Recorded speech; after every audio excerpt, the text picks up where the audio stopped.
Merci encore pour ce moment, notre Père. Merci pour ta présence. Merci pour la restauration. Merci pour la guérison. Merci pour la vie que tu as redonnée à mon âme. Toi qui nous fais vivre. Oh, merci Jésus. Nous voulons un tant soit peu écouter ta parole. Aide-nous à la cerner et à la garder, à la pratiquer à nous. Que la gloire te revienne. Au nom de Jésus. Amen. Bonjour à tous. Ce matin, le thème n'est pas très grand. C'est simple. Avoir reçu un rêve de Dieu. Avoir reçu un rêve venant de Dieu. Ou alors on peut dire avoir reçu une vision de Dieu. Rêve et vision, c'est la même chose. La grande question que vous allez vous poser, est-ce que j'ai déjà reçu une vision ou un rêve venant de Dieu concernant ma vie ou alors la vie de l'équipe, donc du groupe de l'église ou le milieu où je travaille? Ai-je déjà reçu quelque chose de la part de Dieu? Alors, je ne vais pas trop vous garder ce matin. Acte 15. Acte 15, nous allons lire le verset 36. Il dit ceci. Quelques jours se sont écoulés, après lequel Paul dit à Barnabas, retournons visiter les frères dans toutes les villes où nous avons annoncé la parole du Seigneur, pour voir en quel état ils sont. Amen. Alors, le passage ici nous montre qu'un jour, Paul a terminé l'évangélisation avec Barnabas et ils sont rentrés à leur église de base. Et puis, ils vont concevoir un projet qui vient d'eux. Le projet, c'était d'aller visiter les milieux où ils avaient déjà travaillé. Donc, ils devaient aller pour discuter avec les frères sur comment se portait leur foi, ou encore aller voir comment ça se comporte là sur le terrain. C'était le but du voyage. C'était le but. La Bible nous montre qu'un peu plus bas, il ne va plus aller avec Barnabas, il va aller avec Silas, parce que Barnabas a voulu prendre Marc. Or, Marc les avait déjà abandonnés quelque part au cours de leur voyage. Et lui, il a présenté son mécontentement en disant, mais lui, il nous avait déjà. Et la discussion était vive. Donc, les deux leaders ont discuté au point de se diviser en deux, de se séparer en deux. Ils ne sont pas devenus ennemis. Quand vous allez lire à la suite, vous allez voir qu'ils ont continué à travailler ensemble. Mais sur ce point-là, ils ne se sont pas accordés. Donc, Barnabas va prendre Marc. Ils vont aller vers un côté, donc à gauche. Et Paul va prendre Silas et ils vont aller à droite. C'est-à-dire qu'ils se sont séparés les voies. Donc, Paul et Silas, le but de leur voyage, c'était d'aller visiter les frères et les sœurs qui sont dans les villes qu'ils avaient évangélisées, des églises qu'ils avaient déjà implantées. Ça, c'était leur objectif. Et ce n'était pas une mauvaise chose d'aller voir là où ils ont travaillé avant, comment se comportaient les frères là-bas, comment se portaient les frères, est-ce qu'ils avaient encore quelque chose à faire. C'était l'objectif qu'ils étaient placés. Alors, nous allons voir que ce verset nous montre qu'il est allé d'abord de son plein gré pour le faire. Mais le chapitre 16, le premier verset nous montre que il s'est rendu ensuite à Derbe et à Lystre. Et voici, il y avait un disciple nommé Timothée, fils d'une femme juive, fidèle, et d'un père grec, le frère de Lystre et de Lycon, rendait de lui un bon témoignage. Paul voulant l'emmener avec lui, et l'ayant pris, il le circoncis à cause des Juifs qui étaient dans ces lieux. Bon, ce lieu-là. Car tous savaient que son père était grec. Là, on vous montre comment que Timothée va s'enjouer dans l'équipe. Parce que Timothée avait déjà reçu le Seigneur avant, par le canal de ses parents. Et il se trouvait dans la ville où Paul venait pour réconforter les frères, visiter. Et là, il trouve que ce frère a un bon témoignage. Il désire l'avoir dans son équipe. Il y avait déjà Silas. Il va l'associer. Mais le frère n'était pas circoncis. Or, la loi juive, pour considérer les frères, il fallait le circoncis. Et donc, il va le faire parce qu'il savait que son père était grec, il n'était pas juif. Il fallait le faire pour qu'il soit accepté parmi les juifs. Et il va le faire à cause de ça. Pas parce que la Bible autorisait et obligeait, non. Alors, Akab, il dit ceci. En passant par les villes, il recommandait aux frères d'observer les décisions des apôtres et des anciens de Jérusalem. Il y avait donc certaines décisions qui sont prises à Jérusalem pour le bon fonctionnement de l'Église. Et Paul, dans sa visite, rappelait aux autres donc les décisions qui étaient prises pour le bon fonctionnement de l'Église. L'Église s'est fortifiée dans la foi et augmentait en nombre de jour en jour. Ayant été empêché, le verset 6, c'est le verset que j'aime bien et que vous prêtez attention, c'est le 6 jusqu'à 10 que nous avons lu, il vraiment prêtez attention. Ayant été empêché par le Saint-Esprit d'annoncer la parole de Dieu dans l'Asie, comment le Saint-Esprit empêche les gens d'annoncer l'évangile? Parce que parfois, je vais m'adresser aux jeunes, ils ont envie de faire quelque chose et un de leurs leaders leur dit, c'est pas encore le moment, on dit, il n'a pas l'esprit. Parfois, on veut faire certaines choses. Le leader vient et dit, non, je pense que repousser la chose. On dit, il s'oppose à ce que l'esprit m'a dit de faire. Or, nous oublions que parfois, tout ce que nous avons vécu dans notre vie jusqu'à maintenant, et que vous connaissez Christ,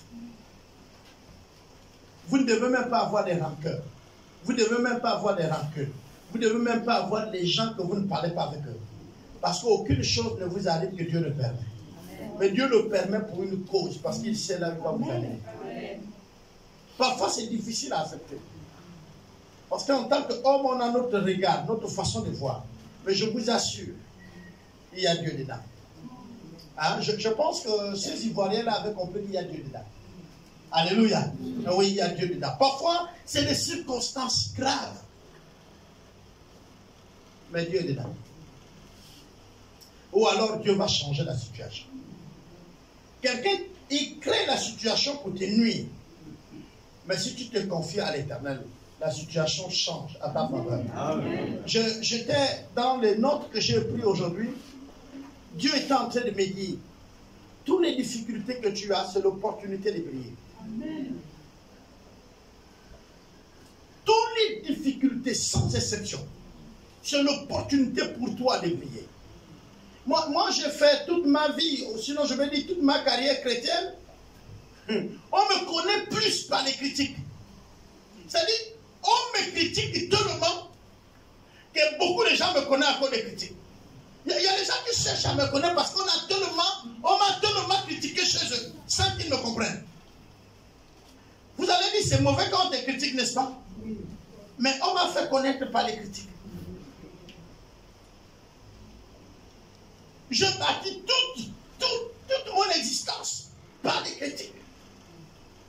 C'est-à-dire que le Seigneur permet que je fasse des choses qu'on me critique. Je ne sais pas, vous comprenez? Je fais quelque chose que je trouve qu'il n'y a pas d'importance.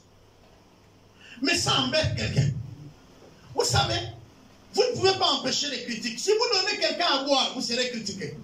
Si vous le refusez, vous serez critiqué. Si vous recevez quelqu'un dans votre maison, vous serez critiqué. Si vous ne recevez pas les gens, vous serez critiqué. Si vous recevez les gens bien, vous serez critiqué. Si vous ne recevez pas bien, vous serez critiqué. Alors restez ce que vous êtes. Amen. Ne faites rien pour faire plaisir à ceux. Non, non, non. Vous serez toujours critiqué. Amen. Quand vous faites d'efforts d'être autre chose, vous allez vous fatiguer pour revenir vous-même après. Donc restez vous-même. Alléluia. Amen. Mes frères et sœurs, vous pouvez prendre tout l'or du monde, l'argent du monde, vous versez même aux gens cadeaux comme ça. Ils vont toujours vous critiquer. Il y aura un qui va dire, mais lui, c'est prend pour qui? Quand quelqu'un veut te nuire, Dieu te rend capable de marcher sur l'eau. Et lui, il vient dire, c'est faux, il y avait quelqu'un qui lui soutenait. Je ne sais pas si vous comprenez ça. C'est-à-dire, Dieu te rend capable de faire un miracle. Mais le gars là va dire c'est faux. Je connais même le ganga qui nous donne ça. Même s'il ne connaît pas. Parce que celui qui est né après toi, c'est le diable lui-même. Et il ne dira pas que ce que tu as fait est bon. L'expérience nous a montré que parfois quelqu'un peut devenir ton ennemi sans comprendre pourquoi il est ton ennemi. Mais écoutez bien, il est ton ennemi parce que Dieu veut qu'il soit ton ennemi pour un temps. Pour que tu arrives à un moment là où il veut. Alléluia. C'est aussi simple. Ne les enviez pas, ne cherchez pas à nuire leur vie. Et le Saint-Esprit venait d'empêcher les autres. Ça c'est grave. Ayant été empêché par le Saint-Esprit d'annoncer la parole de Dieu en Asie, il retraversa en Phrynie, le pays de Galatie. Arrivant près de la Mysie, ils se disent, entrons à Bithynie. Mais l'Esprit de Jésus ne leur permit pas. Là encore, c'est un autre problème. Ils veulent prêcher l'évangile, l'Esprit leur dit non. Ils vont changer une ville pour aller. Et là, l'Esprit les empêche de rentrer encore dans la ville là. Souvent, quand on a fait le programme, on veut tenir à notre programme, n'est-ce pas non? Il ne faut pas que ça soit empêché, n'est-ce pas? Est-ce qu'on comprend même Dieu dans nos programmes? Ou parce qu'on a fait un programme, si le leader dit, on a ça, et qu'on ne le fait pas, souvent on fait comment? Il dit, oh, mais lui, il fait, on ne sait même pas ce qu'il fait. Hein? Mais vous ne savez pas qui a attrapé l'enfant de l'autre. Alléluia. Dieu aussi empêche. Là, nous avons vu qu'il a empêché de prêcher l'évangile, mais il a aussi empêché de faire quoi? L'entrer dans une ville. Vraiment, Dieu là. Il franchit alors la Mysie et des centimes à Thrace. Pendant la nuit, Paul eut une vision. Un Macédonien lui apparut et lui dit, cette prière passe à Macédoine, secours-nous. Après cette vision de Paul, nous cherchions aussitôt à nous rendre à Macédoine, conclut que le Seigneur nous appelait à y annoncer la bonne nouvelle. Alléluia. Amen. La vision de Paul au départ, c'était d'aller visiter des églises. Il visite également des églises et il constitue une petite équipe qui va avec lui. Ils vont arriver dans une ville et là, ils veulent prêcher l'évangile. L'Esprit les dit de ne pas prêcher là. Ils vont prendre donc avec l'aide l'idée d'aller dans une autre ville. Dieu va les empêcher. Dieu peut vous empêcher par une pluie. Dieu peut vous empêcher par le manque de véhicules. Dieu peut vous empêcher en permettant que l'un d'entre vous soit malade et que le programme n'est plus respecté. Dieu va vous retarder par des circonstances. Vous n'entendrez jamais Dieu vous parler du ciel en disant, n'allez pas là-bas. Non. Un de vous peut avoir la fièvre qui ne vous permet pas de sortir de la ville pour obéir à votre programme du jour. Dieu peut permettre que le ciel tombe des cordes afin que vous ne bougez pas. Dieu peut permettre que celui qui vous reçoit dit, attendez-moi, j'arrive, je m'en vais vous chercher quelque chose. Et il tarde, et il rentre la nuit. Ne précipitez pas votre départ. Quand il y a une circonstance qui vous permet de rester. C'est des circonstances, mais Dieu en est maître de ça. Et il est créé dans votre vie pour votre bien. Et s'ils avaient forcé, ils n'auraient pas reçu la vision de Dieu. Voilà, la nuit, Dieu apparaît à Paul. Il permet que quelqu'un de Macédoine lui dise, frère, nous t'en supplions, viens chez nous annoncer l'évangile. Dieu était clair. Il les avait précédés à un endroit. Alors il ferme toutes les voies pour que le trouve là où le besoin est. Je disais que nous aurons d'ici là une formation avec des leaders. Les urgences, on les met souvent en 3 groupes. Il y a l'urgence. 1. Ce qui est urgent, est-ce que c'est important? Il y a l'urgence 2. Est-ce que c'est vital? Et il y a l'urgence 3. Est-ce que je ne peux pas déléguer? C'est-à-dire c'est urgent. Mais est-ce que ma présence vaut le coup? Est-ce que quelqu'un d'autre ne peut pas le faire? Alors si quelqu'un d'autre peut le faire, il le fait. L'urgence est résolue. Est-ce que ce qui est urgent là, il faut que je vais, sinon la personne doit mourir?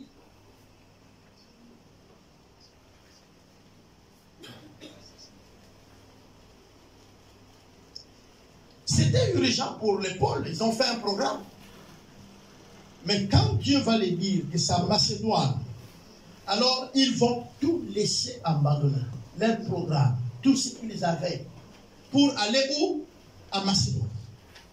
Parce que c'est là que Dieu les attendait. Avoir un rêve dans notre vie va nous aider pour la plupart. Avoir une vision de notre vie nous amène à régler certaines situations. Regardez, Paul va quitter pour partir sur un objectif qui s'est établi, mais il n'est pas précis. Il n'est pas coordonné. Mais quand Dieu l'apparaît, nous allons voir que le frère va être coordonné. On va regarder par exemple Néhémie. On va aller dans Néhémie. J'aime ce gars, le livre de Néhémie et les amis. Tu veux être leader? Voilà le livre. Tu veux connaître les principes du leadership? Voilà le livre, c'est Néhémie. Alors, on va regarder Néhémie 1. J'aimerais que la lecture, nous nous intéressons à partir de Néhémie 2. Mais dans Néhémie 1, je vais lire.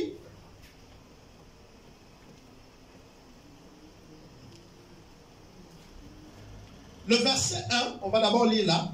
Parole de Néhémie, fils d'Akalia, au mois de Kishilo, le 20e année, comme j'ai été à Suisse, dans la capitale, Anani, l'un des frères, et quelques hommes arriva de Juda. Je leur questionnais au sujet des Juifs réchappés, qui étaient restés dans la capitale au sujet de Jérusalem. Amen, amen. Voilà un frère, il travaille, on l'a amené en captivité, il est là-bas, il a un bon poste bien, il est les chansons du roi, il ne manque de rien, sa famille est dans le palais royal, en tout cas dans les bénéfices de ce qui est royal, parce que le roi ne mange pas sans que le gars ne goûte. Donc il n'est pas très loin, on ne peut pas lui loger à 200 mètres, 200 km ou quoi, il est proche. Parce que dès qu'on sert au roi, c'est lui qui goûte le vin et tout. Voilà, donc c'est lui, si c'est empoisonné, c'est lui qui meurt avant. Voilà ce frère-là. Il est là, il est tranquille au palais royal, et puis il demande les nouvelles de Jérusalem. Et les frères vont lui donner les nouvelles. Dès que les nouvelles lui sont données, le frère devient malade. Le frère devient malade. On va lire le verset 11 du chapitre 2. Il dit quoi?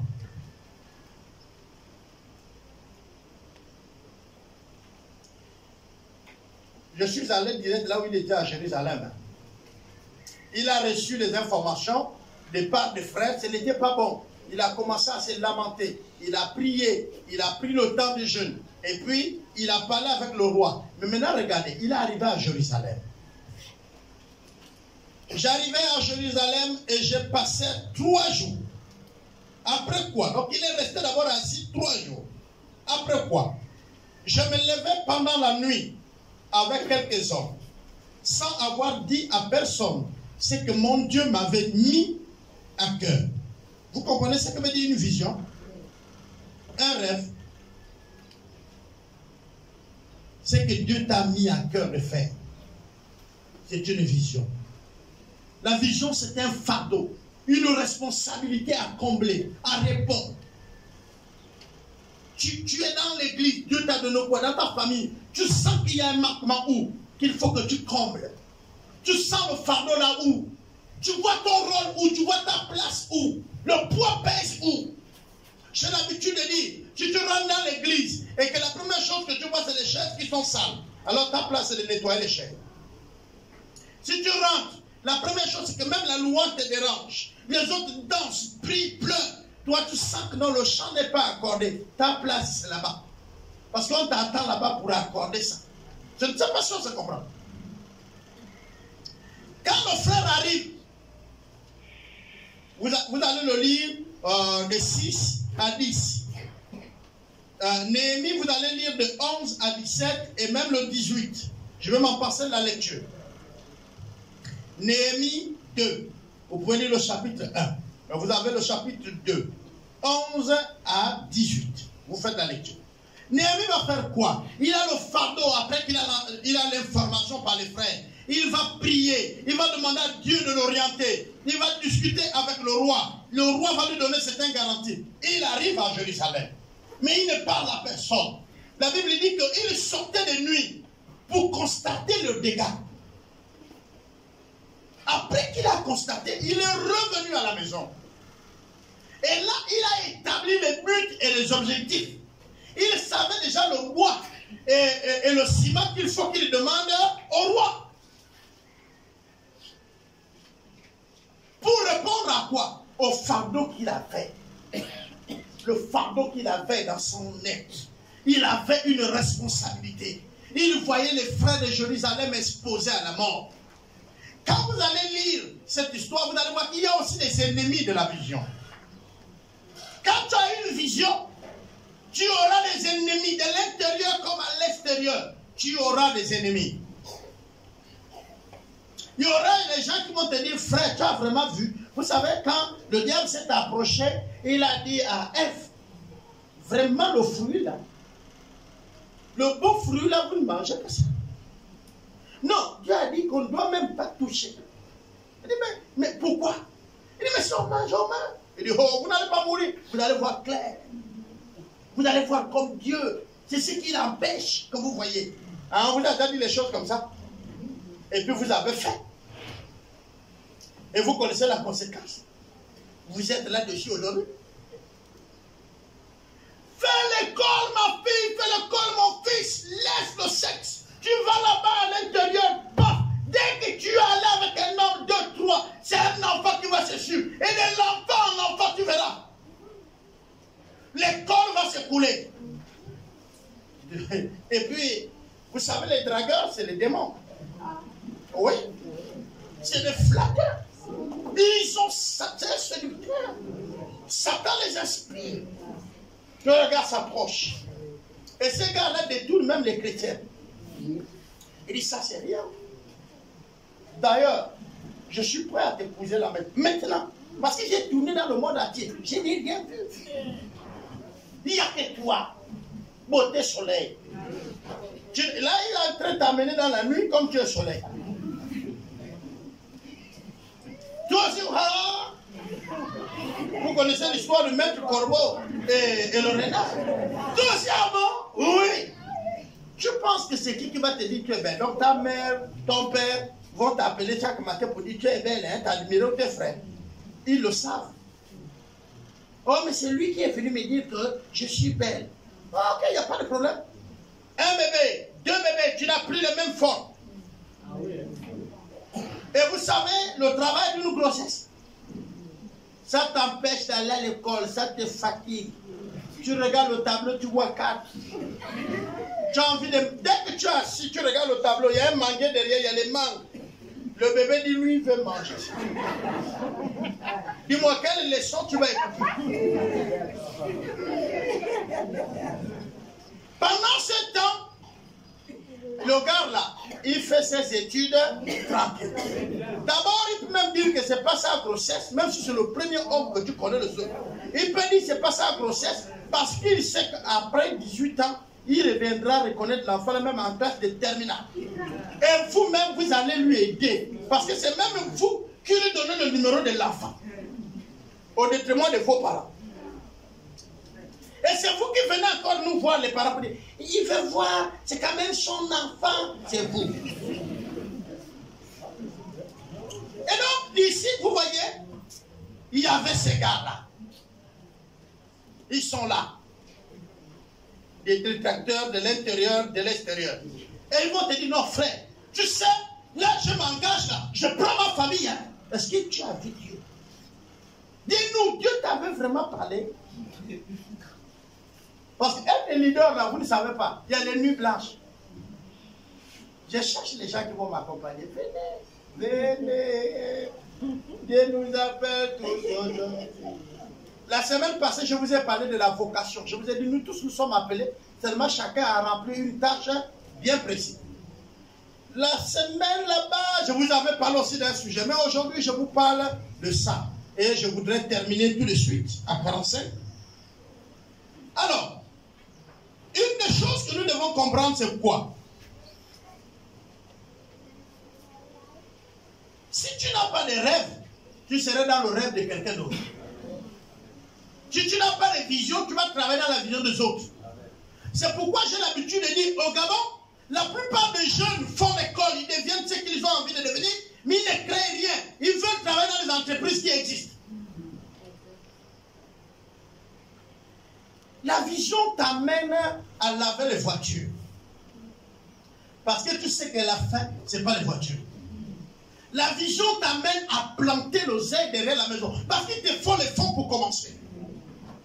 La vision va t'amener à marcher avec les habits déchirés. Et vous me comprenez? C'est-à-dire à se priver, oui, tu ne payes pas le pantalon, tu ne payes pas le haut, parce que tu as un objectif. La vision te demande de ne pas aller manger les crèmes, d'aller t'asseoir dans une pâtisserie pour manger, dans un restaurant pour manger. La vision t'amène à faire certains sacrifices. Si tu es un homme, tu ne vas pas chercher les copines, parce que ce serait du gâchis. Si tu es une femme, tu n'as pas besoin d'homme pour le moment, parce qu'il peut bloquer ta vision. C'est pas qu'il est ton ennemi tout de suite qui vient bloquer, non. Mais si tu te mets enceinte, mais si c'est une maladie que tu choques, mais si tu empoisonnes parce qu'il voit que tu as parlé avec un autre homme, même si c'est ton frère qui ne connaît pas. Aujourd'hui, on a tout ça. Alors, vous n'êtes pas arrivé là. Vous aurez les hommes à tout âge quand vous aurez terminé. Au contraire, si tu es devenu docteur, tu auras les hommes à votre niveau. Hein? Aujourd'hui, on a dit maintenant, égal, 50-50. Tu vas trouver tes 50 où? Si tu gaspilles. Ce n'est plus le moment de dire, chérie, amène le pain. Chérie, ça a arrêté à notre niveau. Ça peut encore marcher. Mais vous là. Alors, chérie, je viens d'arriver à la maison là, j'ai pris du lait et tout. Toi, tu prends du pain là-bas. Ah, il ne faut pas dire à l'autre maintenant. Ah non, non. Vous avez réclamé l'égalité, on vous l'a donné. Hier, nous étions avec la juge ici. Il nous a dit ça. Il y a plein à dire, oh chérie, depuis là, je souffre, les ampoules, c'est gris, on attend. Il n'y a plus ça. Non, vous le savez. Mais hier, on était ici de 10h. Et vendredi également, on vous a dit qu'on a un séminaire. Vous avez négligé. C'est le tribunal de France qui nous a envoyé quelqu'un ici, durant 2 jours. Et c'est ça qu'on est venu parler. Les nouvelles lois. Tu ne peux plus porter plainte pour adultère. Ce n'est plus un délit. C'est légalisé. Tu pars voir le juge pour dire, mon mari m'a trompé, ma femme du fou cachot de mon bureau. Et j'éclate, tu es la seule. Ça me fait plus mal. Vous comprenez ça? Les gens sont bien participés pour ça. Cherche un autre sujet. Mais ils ont ajouté les trucs qui font mal à la tête. Tu gros ta femme, c'est quoi ça? Elle dit, ouais. Menace verbale. Tu as yéné. Regardez un truc comme ça. Donc la gluten t'avait pas yéné. C'est parce que tu as haussé le ton.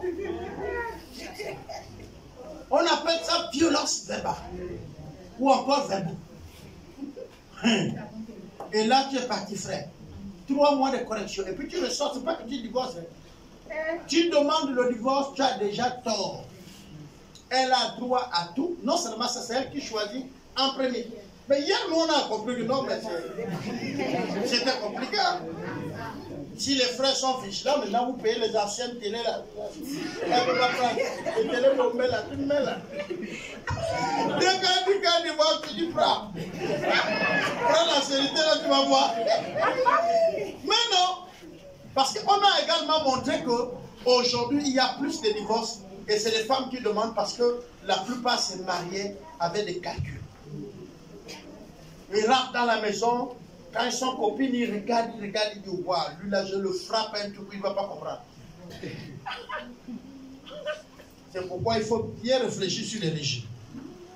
Mais ici, l'histoire, c'est quoi?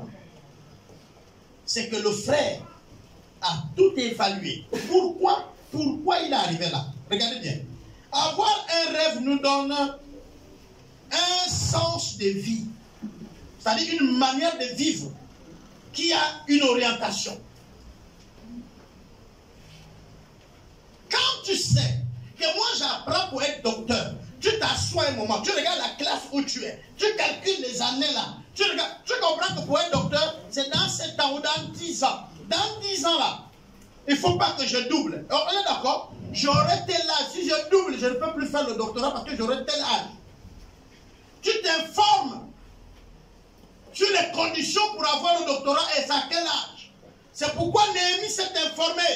Il sortait de nuit, il allait vérifier avant de venir maintenant commencer le travail. Tu poses la question à quelqu'un, il va dire non, moi j'aimerais devenir ceci. Ok, d'accord. Tu as quel âge? Tu dors combien de fois la nuit? Tu ne te prives même pas de ton sommeil. Tu vas en bas. En bois de nuit, combien de fois dans la semaine? Tu bois quoi? Est-ce que tu écoutes ton père et ta mère? Tu ne prends pas en compte ça. Eh bien, si tu ne les écoutes pas, il y a un couteau dehors qui t'attend. Derrière un endroit noir. Tu reviens de ton bar, rien ne s'est passé là-bas. Tu dois arriver à ta maison. Il y a quelqu'un qui quitte voler, mais tu l'as vu. Il préfère te tuer qu'on ne dise qu'il t'a vu. Sinon, tu vas les dire. Donc, il y a certaines personnes que vous voyez, on a tué là pas parce que c'est les braqueurs ou qu'il avait l'argent, mais parce qu'il a croisé le groupe de voleurs. Les voleurs sont obligés de te tuer parce que tu as vu leur visage. Simplement parce que tu veux vivre, non? Eh bien, ta vie t'a amené la mort. J'ai mon aîné qui vient de mourir en prison, je n'ai pas honte de le dire. Ouais, c'est pas moi, c'est lui, c'est sa vie. Depuis la petitesse, c'est les bagarres. Comment ça a terminé? Eh bien, une bagarre dans un bar. Il a pris la bouteille et les autres ont zippé. C'est sa propre femme qui a pris la bouteille là ici et elle est morte. Avec les remords et tout, lui-même aussi, il est mort en prison. Voilà un couple disparu. Et pourtant, le matin, la femme va trécher et lui vient prendre la bière. Mais où? Au bar. Donc tu peux ne rien faire, tu es dans ton coin. Mais, vous me pardonnez, une bouteille perdue peut finir avec ta vie. Attention à la vie. Mais quand on a une vision, on a un rêve, alors on donne une direction à notre vie. Ça c'est un. Je vais parler des 6 choses qu'on peut faire. 1. On donne une direction à notre vie. 2. On donne une discipline. On connaît les heures qu'on est dehors, on connaît les heures qu'on doit rentrer, on connaît ce qu'on doit manger et ce qui n'est plus mangé. Moi-même, quand je suis tombé malade, je suis arrivé chez le médecin. Il m'a examiné, il dit, frère, tu vas mourir. J'ai dit, pourquoi? Il dit, mon frère, tu manges quoi? J'ai dit, pourquoi? Il dit, non, mais c'est pas normal. En fait, je suis un peu unique comme ça. À 17 ans, j'avais déjà une tension qui allait jusqu'à 22. Et à Libreville, j'ai été gardé à plusieurs reprises à l'hôpital. Et ma tension est à 22. Voilà, je suis comme ça. Je crois que mon beau-frère sait qu'on m'a gardé, la grande soeur aussi sait. C'est mes parents, ils m'ont gardé. À l'hôpital, on m'a gardé à l'hôpital général de Libreville. J'avais une tension de 22 à 17 ans. Et même quand je circule, j'ai une tension de 22, parfois 23. Les médecins paniquent, mais chez moi, elle est normale. Vous allez me voir marcher et tout. Je suis comme ça. Et donc, quand le médecin, il mesure, paf, J'ai une tension de 22. Le gars crie. Il dit, mais comment tu n'es pas mort? Comment? Et moi, je suis tranquille, posé, calme. Et je lui ai dit, non, je fais toute activité. Tu n'as pas chaud, tu n'as pas ceci. Si vous êtes à 22, vous ne bougez pas. Vous savez ça? Si vous êtes à 22, vous ne bougez pas. Mais vous pouvez prendre pour moi le matin, c'est plus que je suis à 22. Mais je vais bouger, vous allez me voir travailler. C'est différent. Ma tension est différente. Ce n'est pas pareil pour vous. Voilà.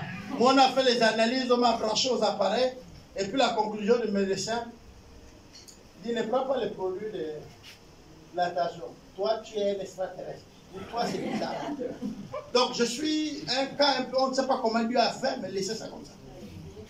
Donc, je serai peut-être en hyper si c'est à 40 ou à 30, mais pour le moment, 20, 22, 23 là, ça c'est vos 14. Vos 14, vos 12 là. Et vous paniquez là, ça c'est ça pour moi. Voilà, donc dès que tu prends ma tension, je suis allé donner le sang à quelqu'un à Libreville. Oh, pendant que je passais les mails là, paf, 20. Monsieur, reposez-vous. J'ai dit, tu vas te fatiguer, madame. Comment? J'ai dit, ça a été toujours là. Reposez-vous d'abord 30 minutes. J'ai fait 30 minutes, mais pas 20. Elle dit, repose-toi encore 30 minutes, mais pas 21. J'ai dit, tu prends le sang ou tu ne prends pas? Elle a fini par prendre le sang. Je me suis levé, je suis parti, je suis là. C'est quand je suis revenu du voyage, là, j'ai donné le sang. À 21. Faites comme moi, vous verrez là où vous serez. Alors, discipline ici, c'est dans la façon de manger, dans la façon de se tenir, dans la façon de boire. Et je vous dis, regardez, quand l'homme sait qu'il a beaucoup de charges dans la maison, c'est les femmes qui ont les placards de vêtements même qu'elles ne portent pas. Parce qu'elles sont dans la maison, elles disent, l'homme va amener. Non, il faut avoir une vision. Vous brûlez l'argent. Vous gaspillez. Arrêtez le gaspillage. Tu vas au marché pour payer le dindon. Tu as pris les habits des petits-fils, les fils. Est-ce que c'est le dindon ou les habits? Voilà. Ça là, c'est le manque de discipline. Quand tu sais que je dois construire une maison et la terminer dans 4 mois, tu ne vas pas te permettre ces dépenses. Mais tu veux qu'on construise au même moment. Tu veux les cheveux de 80 000 par mois. Il y a même un gros sachet où les mèches sont là-bas. Tu ne portes plus ça.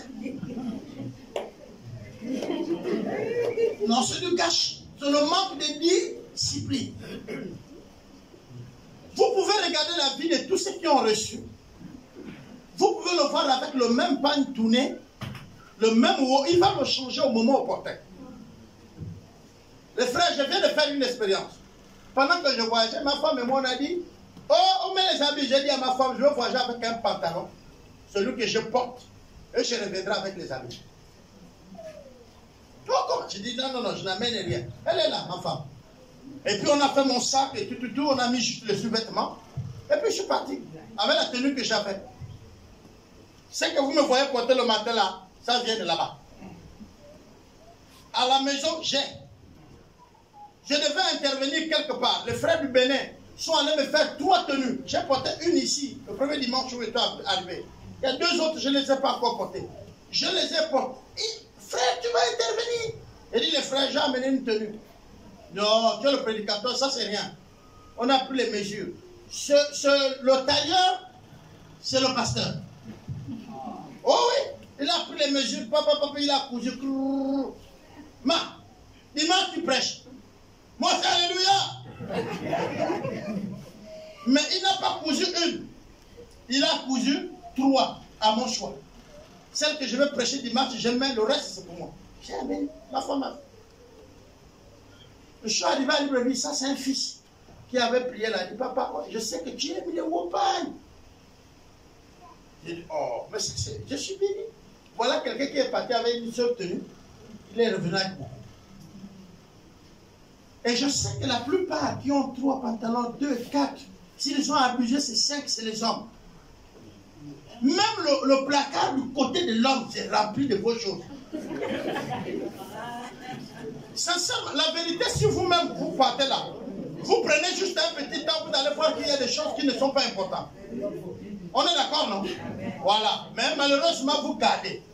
Même ce qui sert que vous avez apporté, vous n'avez pas envie de partager ça. C'est là. Bon, on va avancer. La troisième chose, avoir un rêve ou une vision donne de la joie à vivre. Parce que tu as une raison de vivre. Tu as des objectifs à atteindre. Je ne sais pas si vous comprenez. Et la vie devient précieuse. Tu ne blagues pas avec elle. Vous ne priez pas quand vous êtes dans la voiture parce que vous ne savez pas qu'il faut que vous avez encore du temps pour finir votre projet. Terminez un projet que vous avez commencé. Mettez-vous à côté et puis regardez là. Admirez-le. Vous-même, vous êtes content. N'est-ce pas? Quand un père met au monde ses enfants, il les voit tous commencer le travail. C'est plus de l'argent qu'on l'a donné. Il n'a pas de l'argent. Il n'a pas besoin de l'argent de ses enfants. Dieu lui donne, c'est bon. Mais les voir tous travailler, il peut mourir en paix. Vous comprenez ça? Parce qu'un enfant qui ne travaille pas est une charge à vie. Kabouka est là. Tous les midis, il vient s'asseoir. Maman, tu as préparé quoi? Il y a beaucoup les kaboukas. Kabouka, ce n'est pas ceux qui rentrent seulement. C'est-à-dire ceux qui n'ont pas marché là. On appelle kabouka là. Ce n'est pas seulement un. Quand là, ça ne donne pas. La vision, il n'y a pas. Le rêve, il n'y a pas. Des objectifs, il n'y a pas. Tu es kabouka. Tu es une charge pour les autres. Or, Dieu nous donne une vision. Dieu nous donne des rêves pour qu'on soit tranchant. Vous comprenez? Pour qu'on fait des règles dans notre vie et qu'on vit joyeux. C'est pourquoi Dieu dit, soyez toujours joyeux. Qu'est-ce qui va te donner la joie? Qu'est-ce qui va te donner la joie? Si tu es joyeux continuellement, tu n'auras jamais un AVC. Tu n'auras jamais une tension haute. Parce que tu es joyeux. Je vous ai dit ici, quand vous voyez vous êtes stressé, lâchez tout. Ta mère a lavé les assiettes avec toi, avant toi, tes enfants laveront. Les assiettes là, c'est un travail qui va rester. Tu es venu, tu as trouvé, tu partiras, ça va rester. Donc il y a les moments, les mamans, tu lâches. Tu laisses les assiettes. Tu te laves. S'il y a un peu de bouffe, même tu manges avant de préparer. Tu as la force. Mon oncle disait toujours, si l'enfant tombe de faim, c'est moi qui peux le soulever. Ou qui pourvoira. Donc s'il y a un peu de nourriture, il dit à chaque fois, tu prépares, je mange d'abord. Voilà. Il dit, celui qui trouve la nourriture ici, c'est moi. Donc s'il y a un peu, tu prépares, je mange, j'ai la force d'aller chercher pourquoi vous allez manger. Mais s'il y a un peu, vous mangez, je n'ai pas les forces, je ne bouge pas. Oh merde. Il y a des règles où nous on dit quand il y a un peu, on donne d'abord aux enfants. Faux. Donne à celui qui va chercher pour qu'il aille loin et qu'il trouve de quoi manger.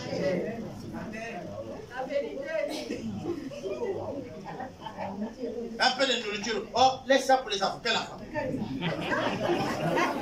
Donc ton mari mange bien.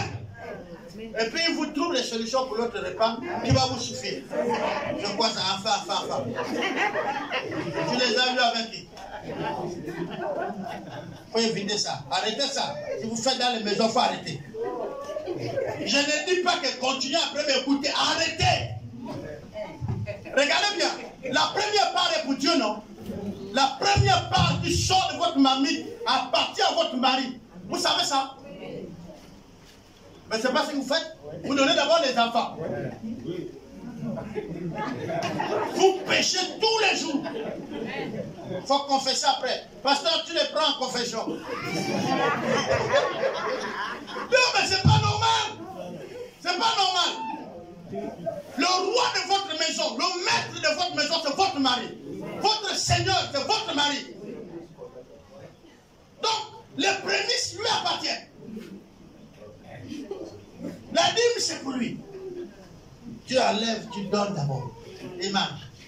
S'il n'y a pas d'homme à la maison, c'est toi-même d'abord. Avant de servir, dès que la nourriture est cuite, tu mets dans l'assiette, maman. Tu manges. Après manger, tu as la force pour servir. Tu vois, j'ai dit à cette femme-là ce que la Bible dit, ils pensent parce que je l'ai dit comme ça.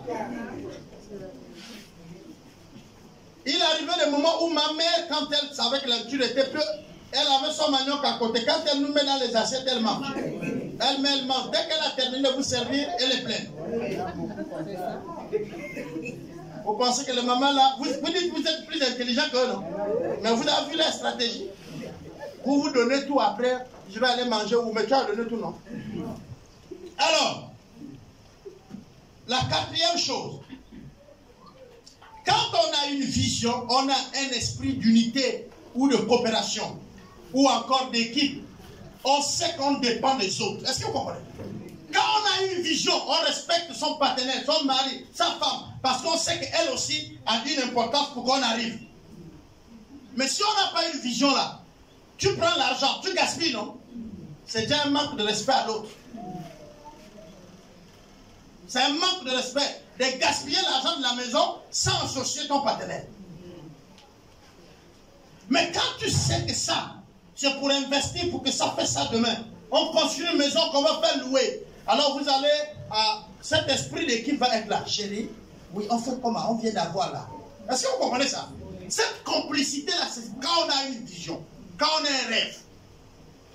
Paul, il n'a pas dit aux autres, bon, comme Dieu vient de m'apparaître là, vous, continuez dans les églises comme on vous laisse, à moi qu'il a parlé, je m'en vais moi à Macédoine. Non! Il savait qu'il avait besoin d'une équipe et il a associé les autres. Ils sont allés ensemble. 5. Une bonne communication claire avec des points de repère pour prendre les bonnes décisions. C'est-à-dire, je te dis ce qui est là, qui est clair. C'est pas je te dis, bon, on vient de nous donner 50 000 là, pendant qu'en réalité j'ai 100 000. Là, la communication n'est pas claire. Il y a aussi ça. Tu étais chez ta camarade que ton mari t'a dit, je ne veux pas que tu sois là-bas. Mais tu accuses que tu étais chez un autre.